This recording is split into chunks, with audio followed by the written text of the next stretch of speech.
حضرت انس رضی اللہ تعالی عنہ سے روایت ہے، رسول اللہ صلی اللہ علیہ وسلم نے فرمایا، روز قیامت جہنمیوں میں سے ایک شخص کو لایا جائے گا جو دنیا میں سب سے زیادہ خوشحال رہا ہوگا۔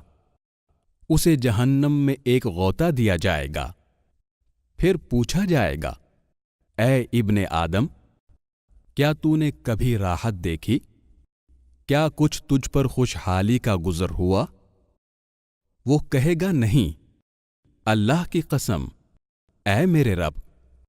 اور جنتیوں میں سے ایک شخص کو لایا جائے گا جو دنیا میں سب سے زیادہ مصیبت زدہ تھا، اسے جنت میں ایک غوطہ دیا جائے گا، پھر اس سے پوچھا جائے گا، اے ابن آدم، کیا تو نے کبھی تنگی دیکھی ہے؟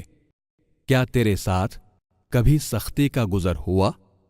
وہ کہے گا، نہیں، اللہ کی قسم، میرے ساتھ کبھی سختی کا گزر نہیں ہوا، نہ کبھی میں نے سختی اور تکلیف دیکھی۔ اسے امام مسلم نے روایت کیا ہے۔